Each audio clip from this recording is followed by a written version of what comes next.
My dear student, welcome to Anwar classes channel. Anwar classes के channel में आपका स्वागत है। मेरे बच्चों, मेरे प्यारे बच्चों, मेरे अजीज, आज हम लोग पढ़ेंगे सप्लाई एनालिसिस चैप्टर नंबर 4। और मुझे उम्मीद है कि आप लोगों ने पुराना रिवाइज कर लिया होगा और आपको सब समझ में आ गया होगा।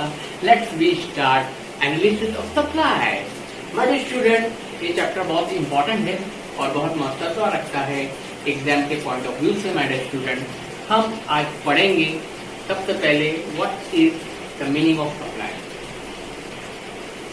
And its determinant. और सप्लाई 3 चीजों पे डिपेंड करती है। माय डियर स्टूडेंट, एग्जाम में 6 नंबर का आता है और बहुत इंपॉर्टेंट क्वेश्चन है। माय डियर स्टूडेंट, इसे कभी भी भूलना मत, इसे याद कर लेना।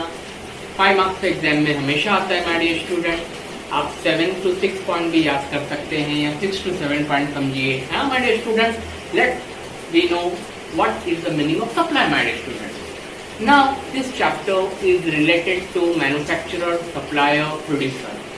माय डियर स्टूडेंट, इससे पहले के जो हमने चैप्टर पढ़ा डिमांड, वो कंज्यूमर बिहेवियर को बताता था और ये चैप्टर हमें बताएगा माय डियर स्टूडेंट सप्लायर का बिहेवियर।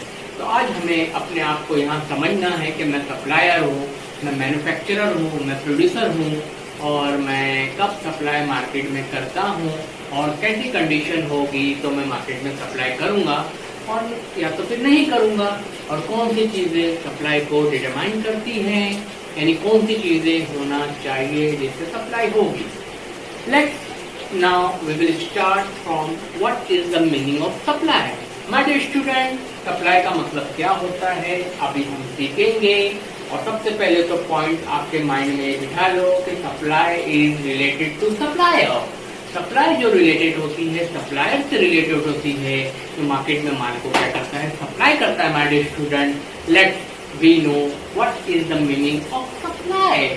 माय डियर स्टूडेंट, इसका मतलब होता है एक क्वांटिटी सेलर ऑफर करता है मार्केट में एक प्राइस पर during a given period of time, और एक समय पर या एक साल में एक मुकर्रर एक फिक्स कीमत पर, उसे हम कहते हैं सप्लाई। माय डियर स्टूडेंट, ये तो हमने हिंदी में समझ लिए, but we need to write in the examination in English. How we will write, let's see. My dear student, supply means various quantity of goods supplied by the supplier at a given price during a given period of time is called supply. यानी एक supplier एक वक्त में एक कीमत पर कितनी country में सप्लाई करता है या एक साल में कितनी सप्लाई करता है, उसे हम कहते हैं supply. My dear students, once again I am going to repeat you what is the meaning of supply. आप ऐसा लिखिए, quantity offered by the seller in the market at a given price during a given period of time, it is called supply. Okay my dear student, it is enough. यहाँ पे हमने सीख लिया supply का मतलब क्या होता है, यानी एक क्वांटिटी, और quantity offered by the seller in the market at a specific price during a given period of time is called supply. Okay my dear student, अब ये हमारा डेफिनेशन और मीनिंग यहाँ पे कंप्लीट होती है। माय डियर स्टूडेंट, अब हम सीखेंगे my dear student what are the factors which determine और what are the factor which influence the supply। इसका मतलब ये होता है माय डियर स्टूडेंट, कौन सी चीजें होगी तो सप्लाई होगी और कौन सी चीजें नहीं होगी तो सप्लाई नहीं होगी। माय डियर स्टूडेंट, ये कोई लॉ नहीं है, ये एक जनरल फैक्टर है। इसमें आप इंक्रीज और डिक्रीज लिख सकते हो, राइज और फॉल्स भी लिख सकते हो, कोई घबराने की जरूरत नहीं है। लेकिन जब कभी भी आप कोई लॉ लिखो तो उसमें राइज और फॉल लिखना, बिकॉज अगर आप राइज और फॉल नहीं लिखेंगे तो आपको नंबर कट जाएगा। इसीलिए जनरल फैक्टर्स में, डिटर्मिनेंट में और फैक्टर इन्फ्लुएंसिंग में आप इंक्रीज और डिक्रीज लिख सकते हैं, कोई प्रॉब्लम नहीं है। ये मेरी बात को आप लोग हमेशा याद रखिएगा। माय डियर स्टूडेंट, हम अब क्वेश्चन शुरू करते हैं उसके आंसर के साथ। देखिए my dear student, what are the factor which determine the price supply. तो first factor is my dear student price है। सेकेंड फैक्टर है my dear student state of technology. Third factor है my dear student cost of production. Fourth point है आपका my dear student infrastructure facility. Fifth point है my dear student government policy, and last point है my dear student future expectation of the seller. तो ये सब चीजें हैं जो एक सप्लाई को इफेक्ट करती है, इसकी वजह से सप्लाई पे इफेक्ट पड़ता है, इसे कहते हैं determinant. My dear student, word determinant का मतलब होता है कि कौन सी चीजें सप्लाई को डिटरमिनेट करती है, प्रभावित करती है, जो होगा तो सप्लाई होगी, नहीं तो नहीं होगी। Let's come to the point. As per the angle of manufacturer, supplier, producer etcetera, price is the first factor which determine the supply. My dear student, जब प्राइस बढ़ेगा ऑब्वियसली सप्लाई भी बढ़ेगा। क्यों बढ़ेगा माय डियर स्टूडेंट? एक supplier होता है, जैसे समझ मैं सप्लायर हूँ, मैं बनाता हूँ छतरी। अब छतरी का सीजन था, आने वाला है, मैंने उससे पहले छतरी बनाया और मैंने खूब बना के रखा, लेकिन मैं देख रहा हूँ बहुत बारिश हो रही है, इतनी बारिश हो रही है कि रेनकोट उड़ जा रहा है, तो छतरी भी तो उड़ जाएगी, लेकिन लोगों की तो जरूरत है भाई, हर जगह जरूरत है। अब मैं देख रहा हूँ मार्केट की पोजीशन ऐसी हो गई कि लोगों को छतरी की जरूरत है, मम्मा को, पापा को और बाजू वाले को भी छतरी की जरूरत है, तो मेरे स्टूडेंट तो खरीदेगा। तो मैं सप्लायर हूँ, अरे मैं देख रहा हूँ मार्केट में मेरा प्रोडक्ट का डिमांड हो रहा है, चाचा भतीजे मामू सबको छतरी की जरूरत है, अरे वाह जल्दी जल्दी बनाओ, जल्दी बना हुआ माल उसको क्या करो ज्यादा, क्योंकि रेट भी मुझे ज्यादा मिलेगा, क्योंकि मार्केट में डिमांड है तो ऑब्वियसली मेरे को रेट ज्यादा मिलेगा। तो जब मुझे रेट ज्यादा मिल रहा है, प्राइस ज्यादा मिल रही है माय डियर स्टूडेंट, तो मैं सप्लाई भी ज्यादा करूंगा, और अगर मेरे को प्राइस नहीं मिलेगा तो मैं सप्लाई नहीं करूंगा। Obviously when price increases my dear student, supply also increases, और when price fall, supply also fall my dear student. So that's why we say price and supply have direct relationship. When price increases, supply also increases and vice versa. My dear student, second point है आपका state of technology. My dear student, supply depend on technology as we use or producer uses more advanced technology. He can produce more and more goods amount of goods.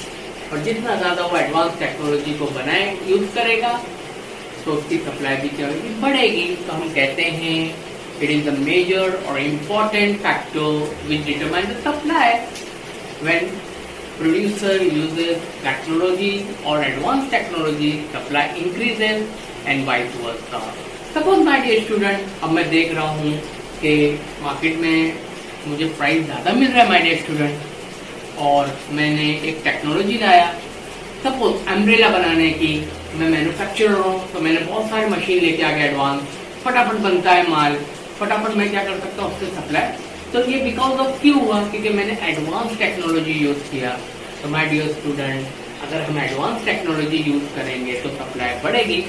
अब लिखना कैसा है my dear student, आप देख लो, मैंने हमेशा आपको यही कहा है मेरे लेक्चर में, माय डियर स्टूडेंट, मैं आपको समझाने के लिए अपना भाषण इतना ज्यादा करता हूँ, लेकिन आप एग्जाम में ज्यादा भाषण मत दो, रिलेटेड पॉइंट लिखो और उसके ऊपर 2 से लेके 3 लाइन लिखो, इनफ है, एग्जाम्पल लिख दो, हो गया आपका। वहां जाके आप जरा भाषण नहीं करना एग्जाम में, नहीं तो आपको मिलेगा कम राशन, यानी आपके नंबर कट जाएंगे। My dear student, write 2 point an example. Let's come to the point, cost of production. My dear student, cost of production मतलब ये होता है price of factors of production.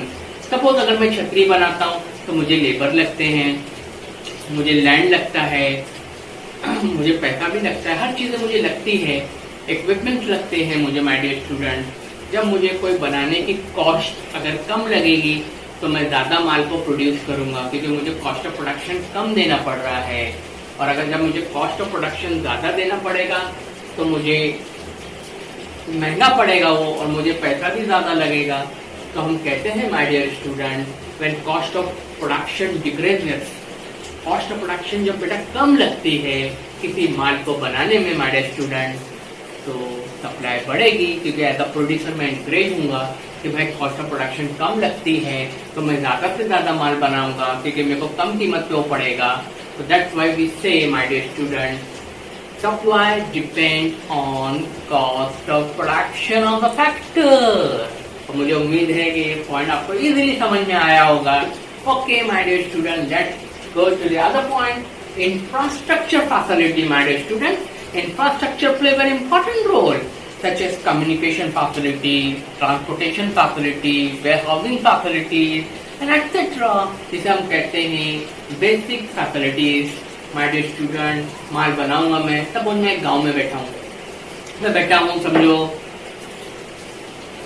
Uttar Pradesh में, हम मुझे माल बना के बॉम्बे सप्लाई करना है, मुंबई में मुझे लाना है, तो अब आमच्या माणूस के पास माल कैसा पहुंचेगा, हमारे पास माल कैसा पहुंचेगा माय डियर स्टूडेंट, जब ट्रांसपोर्टेशन होगा, कॉन्टेक्ट होंगे, कम्युनिकेशन होंगे, वेयर हाउस होगा, है ना माय डियर स्टूडेंट। नहीं तो यूपी से माल मुंबई कैसे आएगा, वो तो वहीं रह जाएगा माय डियर स्टूडेंट। मेरे को रेट ज्यादा भी मिलेगा तो मैं माल सप्लाई नहीं कर पाऊंगा because of lack of infrastructure facility my dear student. जब वर्ड कभी भी इंफ्रास्ट्रक्चर आता है माय डियर स्टूडेंट, तो it means basic needs, basic facilities, which means transportation facility, communication facility, my dear students, warehousing facility, my dear students, and etc. तो my dear students, supply को हमें बढ़ाना है तो हमारे पास इंफ्रास्ट्रक्चर फैसिलिटीज होना चाहिए। अगर नहीं होगा my dear student, अभी ऐसा तो नहीं कि मैं नदी में से चल के आऊंगा, अरे भाई मुंबई में लोगों को माल की जरूरत है, नदिया के पार चलो, नदी में से चलो, हाँ ऐसा तो नहीं हो सकता है। ट्रांसपोर्ट होना चाहिए, रोडवेज होना चाहिए माय डियर स्टूडेंट, कनेक्शन होना चाहिए। तो इसलिए हम कहते हैं my dear student infrastructure facility होना चाहिए, या हवा में उड़ के कोई चीज मुंबई नहीं आ सकती, आ सकती है बाय एयरवेज, लेकिन एयरवेज फैसिलिटीज होना चाहिए माय डियर स्टूडेंट। तो let's we say that infrastructure facilities determine the supply. If there is good infrastructure facilities then there will be increase in supply, otherwise vice versa. Let's, my dear student, come to the point. Government policy. My dear student, किसी भी देश की तरक्की में government का बड़ा हाथ होता है। अगर गवर्नमेंट साथ देगी तो मुल्क तरक्की करेगा, अगर गवर्नमेंट साथ ही ना देवे, सिर्फ हाथ देवे और साथ ना देवे माय डियर स्टूडेंट, तो गवर्नमेंट के ना साथ देने की वजह से मुल्क डेवलप नहीं हो सकता है, ग्रोथ नहीं हो सकती है, और डेफिनेटली जब सप्लाई भी नहीं होगी तो ग्रोथ भी नहीं होगी माय डियर स्टूडेंट। तो दैट्स व्हाई वी से कि गवर्नमेंट का साथ देना बहुत जरूरी है, सबका साथ और सबका विकास भी जरूरी है, और इंडिया क्या करेगा माय डियर स्टूडेंट, तरक्की करेगा।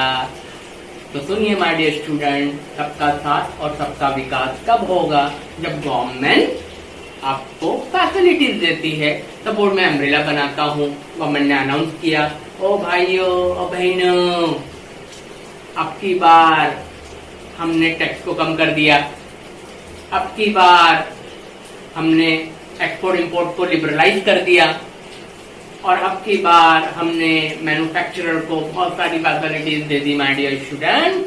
तो ऑब्वियसली सप्लाई बढ़ेगी, नहीं तो कभी सबका साथ और सबका विकास नहीं हो सकता। That's why we say supply depends on government policies such as taxation policy, export import policies, and various incentives given by the government. It determine the supply. Okay my dear student, चलिए हम भी चलते हैं सबका साथ और सबकी विकास की तरफ। आखिरी पॉइंट की तरफ, future expectation my dear student. Future expectation मतलब कल की सोचना। सपोज मैं मैन्युफैक्चरर हूँ, अम्ब्रेला बनाता हूँ, ओहो बहुत बारिश हो गई आज, आप तो देख रहे होंगे मुंबई में आज बहुत बारिश हुई, रात हो गई, 4 साढ़े 4 बजे एकदम अंधेरा छा गया माय डियर स्टूडेंट। अरे भाई, अरे मम्मी के लिए, डैडी के लिए, बाजू वाले के लिए, पापा के लिए, चाचा के लिए छतरी ले लो भाई, अभी कितने दिन बारिश होगी।